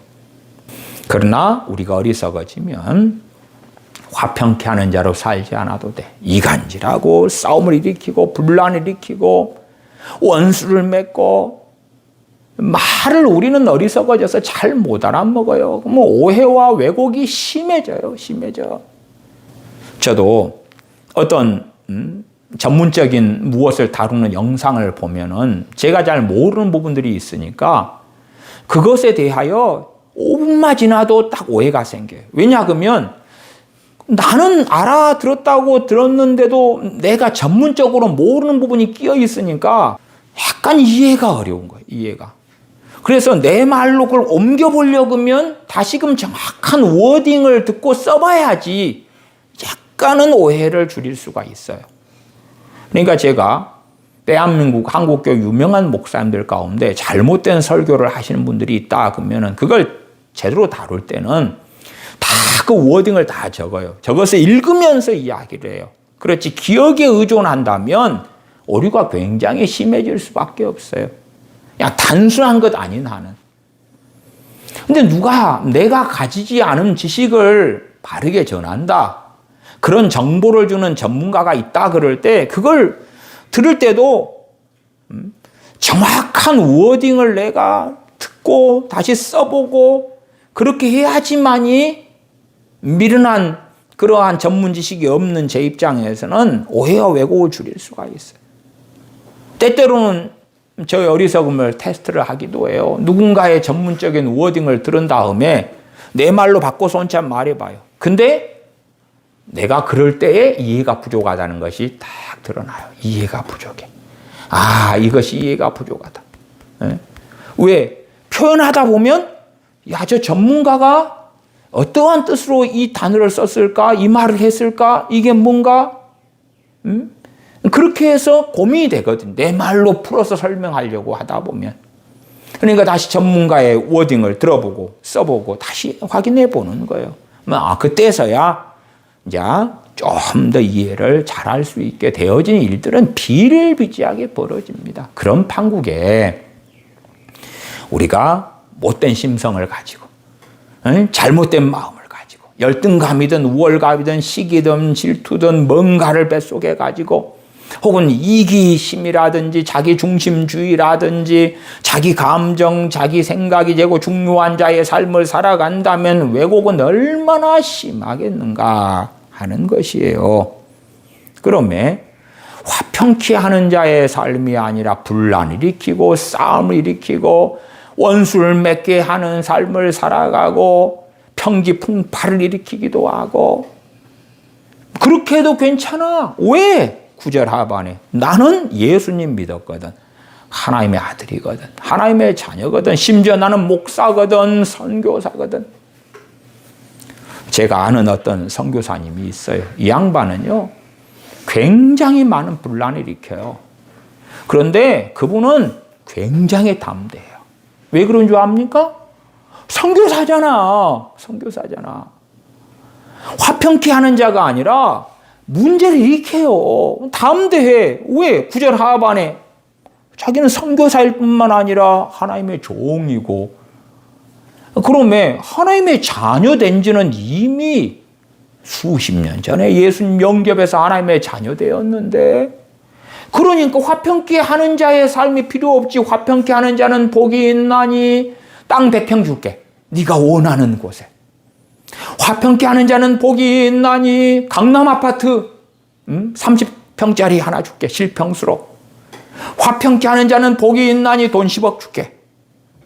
그러면 사람들이 우리 크리스천들 가운데 다수가 그냥 나 화평케 해야지. 화평케 하는 자의 삶을 살아야 되겠다.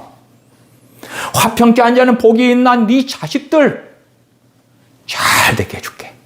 성공하게 해줄게. 더군다나 예수님을 믿어 구원받는 것은 기본으로 해줄게. 아이고 나 화평케 하는 자. 아니면 화평케 하는 자가 되면 네 소원 한 가지를 들어줄게. 의에 주르고 목마른 자가 되면 또 소원 하나를 들어줄게. 긍휼히 여기는 자가 되면 또 소원 하나를 들어줄게. 블라블라블라. 그러면 우와 주님께서 나의 알라딘이 요술램프가 되어주신다네. 그러겠지요. 그러나 팔복이 인기 없는 이유는 뻔한 거예요. 뻔해. 나 예수님 믿어서 이미 하나님의 자녀가 되었어. 예수님 믿어서 이미 천국을 보장받았어. 그러면 별 필요가 없네. 심령이 가난한 자는 복이 있나니 천국이 저희 것입니다. 아니 나 주님 믿었는데 천국은 이미 따놓은 당상이야. 주님께서 제자들에게 말씀을 하시는 거예요. 그리고 참조 무리들. 너희들도 들어라. 너희들도 들어.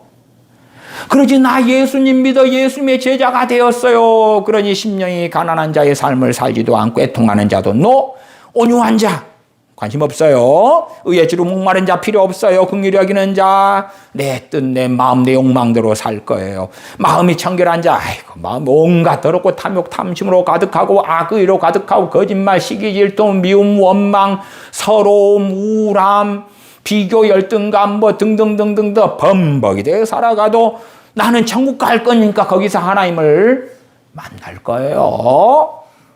화평케 하는 자 필요 없어요. 나는 이미 하나님의 자녀예요. 10절 의를 위하여 핍박을 받은 자 복이 있나 천국이 저희 것입니다. 나 이미 천국은 따놓은 당상이라니까요. 주님 말씀을 좀 이상하게 하십니다. 아마도 우리들이 주님의 말씀을 현장에 듣고 있다면 데모할 거예요. 데모.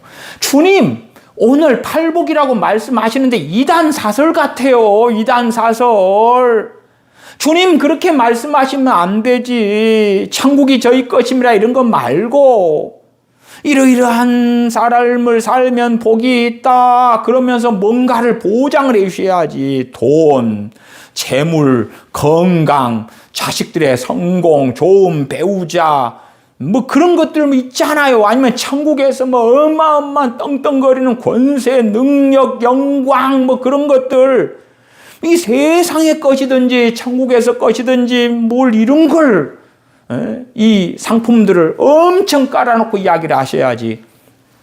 가만히 들어보면 주님 믿는 사람이 천국인데 그 이야기를 왜 이렇게 복잡하게 해요? 왜 이렇게 나열하면서 하는데 뭐 없네. 실속이 없어. 실속이 주님. 알맹이가 없어요. 그런 사람들이 많을 거라 그 말이에요. 11절입니다. 나를 인하여 너희를 욕하고 핍박하고 거짓으로 너희를 거스려 모든 악한 말을 할 때에는 너희에게 복이 있나니 기뻐하고 즐거워하라. 하늘에서 너희의 상이 큼이라. 여기에서는 상급이 나와요. 이제 주님 때문에 핍박받는 사람들은 하늘에서 상이 크다. 상급 이야기는 마지막 복에서 나와요. 마지막. 나를 인하여 너희를 욕하고 핍박하고 거짓으로 너희를 거스려 모든 악한 말을 할 때는 너희에게 복이 있나니 기뻐하고 즐거워하라. 하늘에서 너희의 상이 큼이라. 너희 전에 있던 선지자들을 이같이 핍박하였느니라. 7장으로 가십시다. 7장으로 가십시다. 7장 19절로 가십시다. 7장 19절. 아름다운 열매를 맺지 아니하는 나무마다 찍혀 불에 던지우느니라. 누구에게 말씀하세요? 제자들에게. 그 다음에 참조 무리들. 참조 무리들. 들어라. 유대인 너희들 들어. 무리들 너희들 들어. 그래서 주님의 산상수훈을 들은 사람들은 제자들과 무리들 두 부류로 나누어졌던 거예요. 그런데 주님께서 말씀을 언제 시작하셨습니까? 제자들이 주님께 5장 1절에 나올 때에. 왜? 제자들이 주인공이니까. 제자들이 주인공이니까. 그 주님의 말씀을 받는 사람들이니까. 제자들이 예수님께 나온지라. 그때에 예수님께서 가라사대 심령이 가난한 자는 복이 있나니 시작하시는 거예요. 그래서 말씀을 듣는 특별히 산상수훈이다 할 때에 19절 아름다운 열매를 맺지 아니하는 나무마다 찍혀 불에 던지우느니라. 요한복음 15장에도 주님께서 명확히 말씀하셨어요. 아버지께서는 농부이신데 열매 맺지 않는 가지는 제거해 버리신다 말씀하셨어요. 20절 이러므로 그의 열매로 그들을 알리라. 그러면 팔복은 뭘 이야기해요? 열매 이야기. 열매 이야기. 주님 믿는 사람이 날이 갈수록 심령이 어떤 상태가 되느냐? 그는 무엇에 줄이고 목마르느냐? 나 명품 가지고 싶어요. 해외여행 가고 싶어요. 좋은 집에 살고 싶어요. 아니, 인간으로서는 그런 욕구와 욕망을 가질 수 있어요. 좋은 옷을 소유하고 싶어요. 좋은 자동차를 가지고 싶어요. 좋은 집에 살고 싶어요. 아름다운 외모를 만들고 싶어요. 당연히 사람이기 때문에 누구라도 그러겠지요. 그러나 자기를 부인할 수 있는가? 자기를 부인하고 자기 십자가를 지고 주님을 따라갈 수 있는가? 아니면 그 욕망이 갈수록 점점점 커져가는가? 긍휼을 행하기보다 남이 나를 섬겨주고 다른 사람이 나를 알아봐주고 인정해주고 내 편이 되어주고 내 중심으로 행해주고 결혼했으면 배우자가 내 중심으로 내 이기적인 욕망을 채워주고 그렇게 해주는 부부생활, 결혼생활. 긍휼을 행하는 자, 베푸는 자가 아니라 단지 내 감정을 앞세우고 당신이 나를 이해해 줘야지 그것도 이해 못해. 그렇게 이해받기만 원하는 자의 삶. 의에 줄이고 목마른 자로서 살아가는 것이 아니라 다른 것들에 목마른 거예요. 다른 것들에 굶주리는 거예요. 나 명품백 하나 장만하려고 지금 반년 동안 돈을 모았는데, 어떤 남편이 아내가 주는 용돈, 가정 이 살림살이나 돈 관리를 아내가 하는데, 아내가 용돈 주는 것을 못 두고 모아가지고 그 100만 원짜리 게임기를 샀더라고요. 자기 용돈에 산 거니까 그건 합법이에요, 합법. 근데 이제 아내는 그게 꼴보기 싫었어요. 그래가지고 1년 동안 용돈을 모아가지고 게임기를 샀는데 그걸 당근마켓에 팔아버렸어요.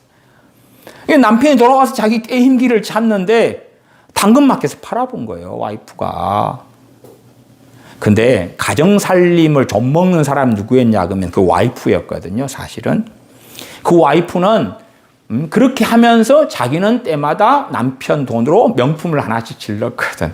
남편이 무슨 짓을 해버리냐 그러면 아내 없을 때 당근마켓에 명품을 팔아버린 거예요. 응? 그러니까 와이프가 들어와서 내 새끼들 어디 갔어? 그러니까 당신 돈 부족하다 그랬잖아. 그래서 내 게임기도 팔았잖아. 그러니까 나도 당신 새끼들 명품들 팔아서 가정살림에 못하기로 했어. 내 게임기는 이거 내 용돈으로 1년에 100만 원 장만해서 산 거지만 네 명품들은, 네 명품들은. 그렇게 하면서 무엇에 줄이고 목마른 사람으로 살아왔는지가 백일하에 드러나지요. 드러나.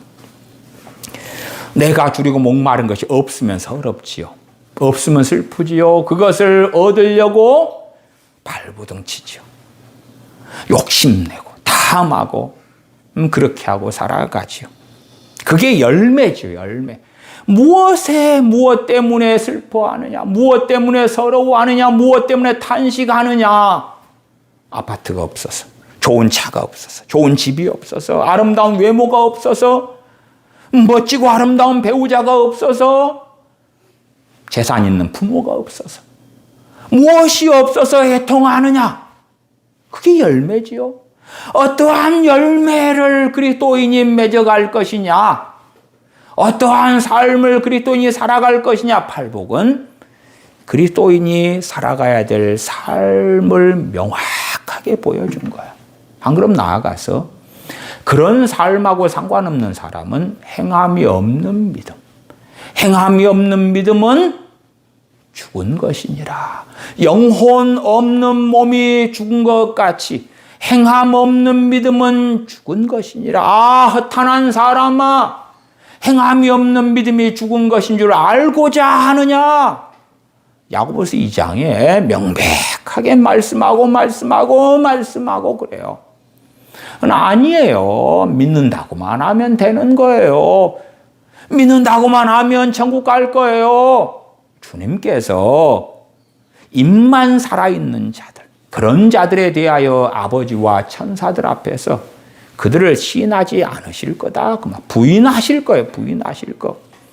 믿는다고만 하면서 자기 욕망에 충실한 자로 살아가. 자기 욕심에 충실한 자로. 그렇게 살아가는 자들이 어떻게 그리스도인이냐 그 말이. 그러니까 거짓된 복음, 값싼 복음, 혼합 복음이 판을 치는 거예요. 판을 쳐.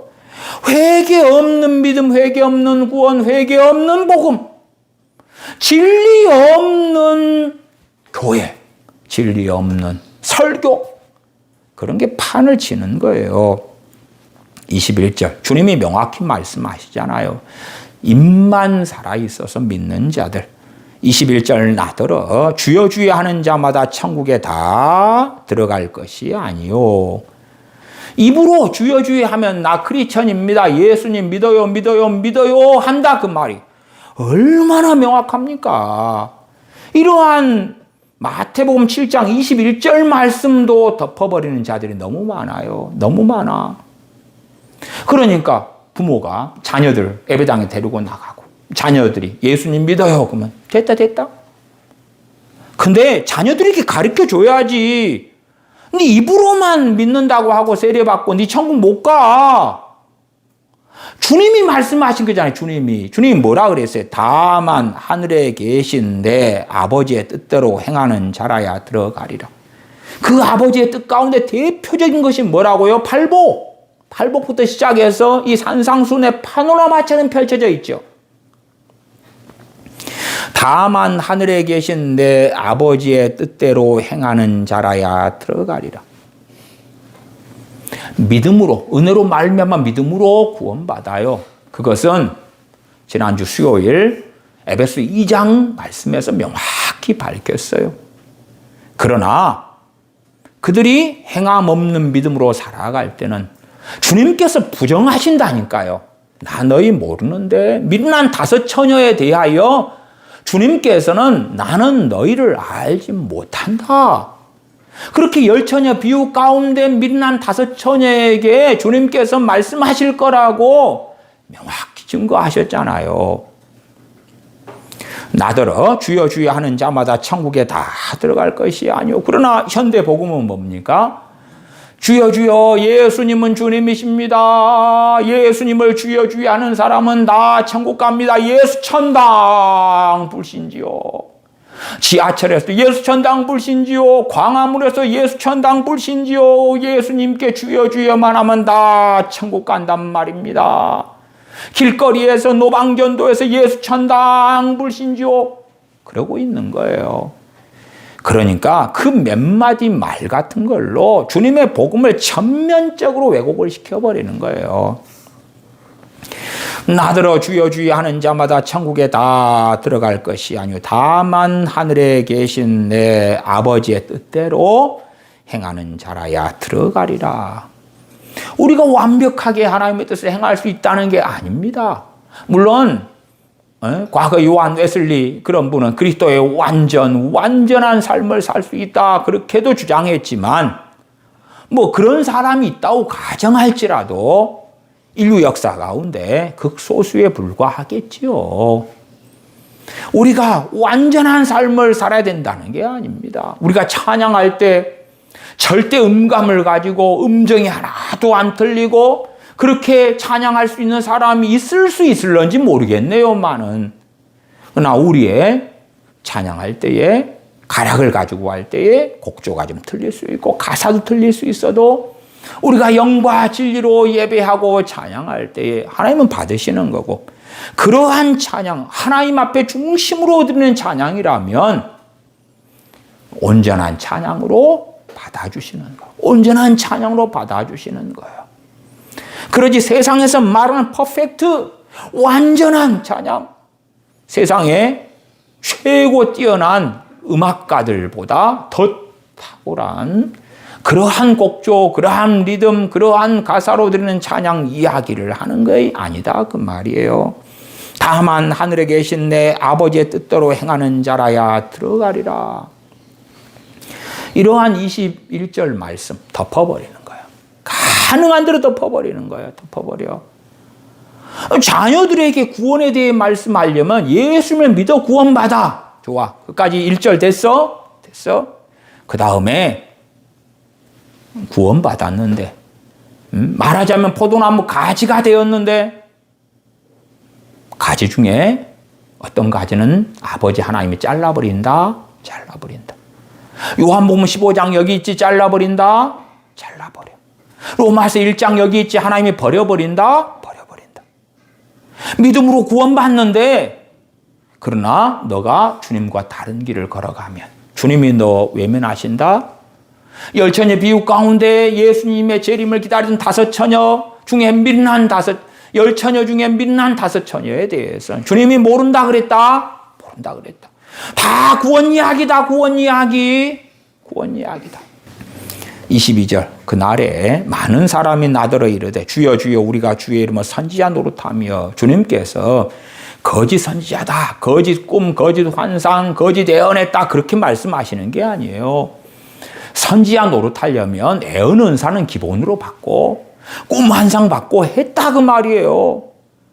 주님 믿는 사람 가운데 선지자 노릇 정도 할 정도의 은사 받는 사람 드뭅니다. 드물어. 하나님께서 이스라엘의 첫 번째 왕으로 청년 사울을 선택하셨던 것처럼, 그러나 청년 사울이 하나님을 배반했죠. 등졌죠. 하나님은 그를 버렸죠. 버려서.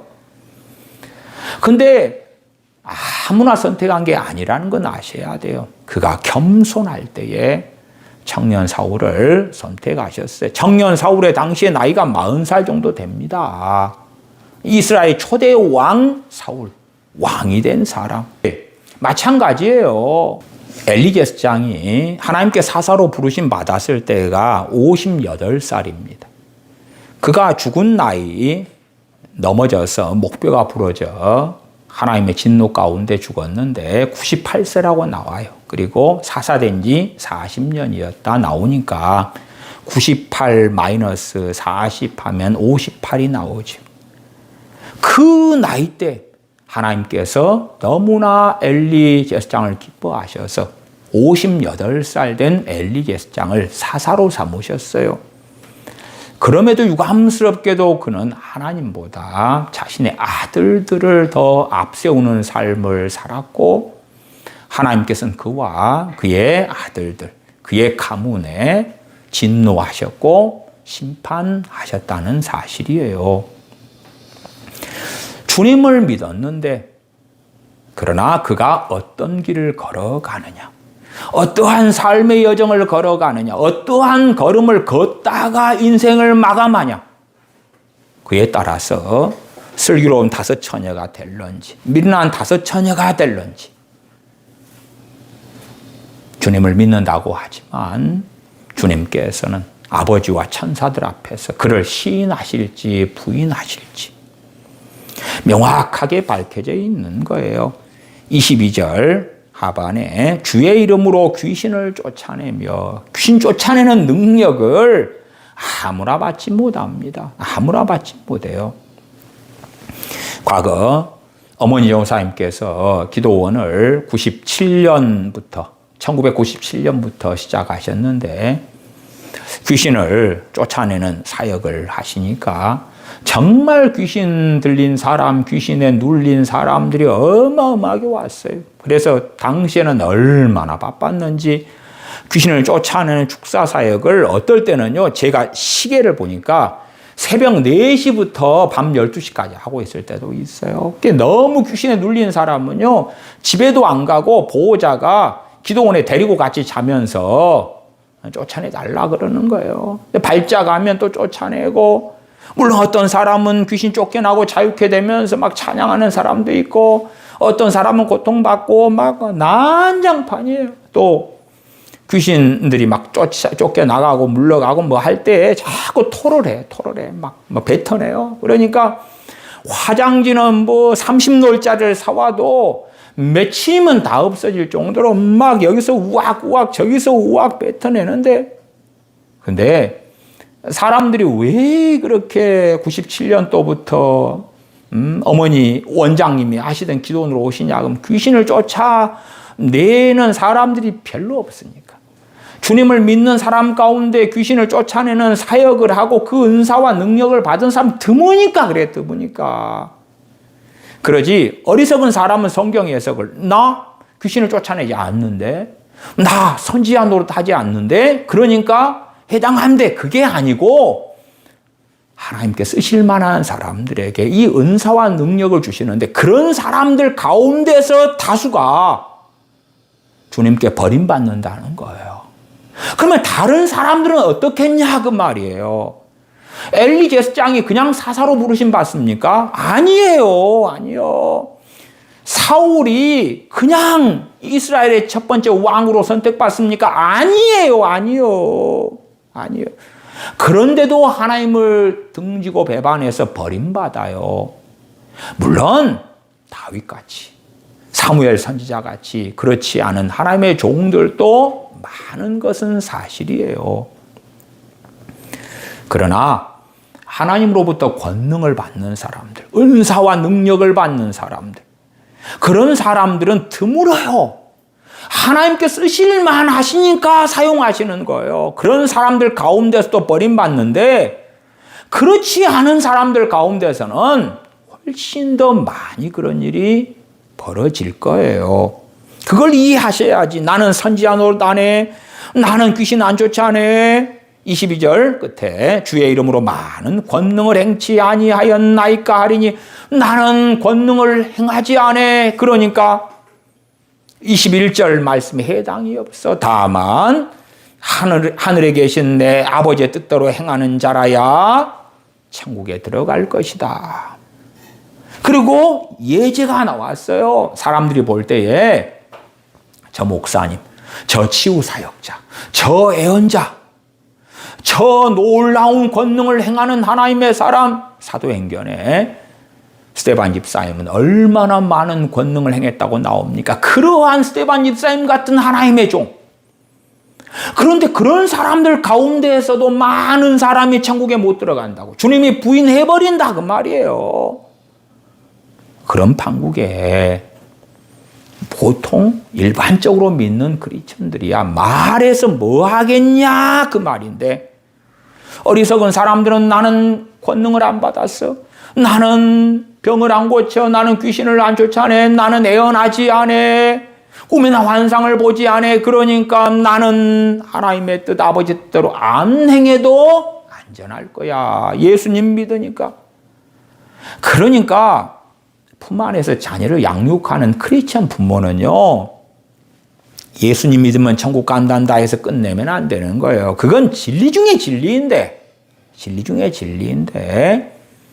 주님을 믿어 구원받았는데, 하나님의 자녀가 되었는데, 이 진리의 길을 걷지 않으면 아버지께서 우리 주 예수님은 포도나무고 너는 가지인데 가진 너 제거해 버리신다 그랬어. 잘라내 버리신다 그랬어. 로마서 11장에도 하나님께서 원가지를 아끼지 아니하셨은지 하물며 이방인인 너희일까 보냐 두려워해라. 그렇게 말씀하셨어. 하나님의 원가지들인 이스라엘 유대인들도 아끼지 않고 쳐내버렸는데, 돌감람나무 가지에서 참감람나무에 접붙임 바 된 너희들 쳐내버리기 너무 쉬워. 저도 접목을 많이 했어요. 접목을 시킬 때 되면은 그 접목된 부위에 약품을 바르고 거기에 또 끈으로 묶고 여러 처치를 해요. 근데 접목한 나무가 상태가 안 좋으면 바로 그냥 잘라버리고 없애버려요. 그래서 뿌리, 원나무를 살려야지 또 접목을 할 수 있거든요. 접목된 건 그냥 썩거나 안 좋고 뭔가 상해 있으면 그냥 잘라버려요. 가치가 없거든요. 하물며 너희일까 보냐. 23절 그때에 내가 저희에게 밝히 말하되 내가 너희를 도무지 알지 못하니 불법을 행하는 자들아 내게서 떠나가라 하리라. 불법을 행하는 자들, 하나님의 뜻, 하나님의 의, 하나님의 말씀, 하나님의 진리하고 상관없는 삶을 사는 사람들, 세상 사람들이 원하고 욕망하고 바라는 대로 사는 사람들, 그 길을 걷는 사람들, 자기 욕심을 따라 자기 욕망에 따라 살아가는 사람들, 하나님의 말씀, 하나님의 뜻이 아니라, 주님께서 증거하신 말씀이 아니라 최소한 팔복의 말씀과 우리 자신을 비추어 본 다음에 내가 어느 방향성, 어느 길을 걸어가고 있는가, 어떠한 길을 걸어가다가 주님을 배울 것인가, 그런 사람들이 내가 너를 선택하여 부르고 내 아들을 통하여 너를 구원한 것이 후회되지 않는다. 그리고 인정하실 하나님의 자녀로 나타날 것이다 하는 것입니다. 기도하겠습니다. 아버지 하나님, 우리는 어리석어지면 아버지 하나님의 말씀을 왜곡하고 바꾸고 변개하기를 좋아합니다. 그래서 얼마나 많은 경우에 주님을 믿기만 하면 된다, 그리고 영원한 구원의 보장이 된 것처럼 주님의 말씀을 제거하고 왜곡시키는 가운데 전파하고 스스로 믿고 스스로 소경되어 구덩이에 빠지기를 좋아하는지 모릅니다. 그러나 참으로 말할 수 없는 은혜로 인하여 그 사랑으로 인하여 믿음으로 말미암아 구원을 받게 하심. 주님을 믿는 믿음을 통하여 하나님의 자녀로 거듭나게 하심을 알진대 주님께서 말씀하신 의의 길, 진리의 길을 걷다가 주님 앞에 서는 복된 자녀들이 될 수 있도록 저희를 말씀을 통하여 일깨워 주시옵소서. 우리 주 예수님의 이름으로 기도하옵나이다. 아멘.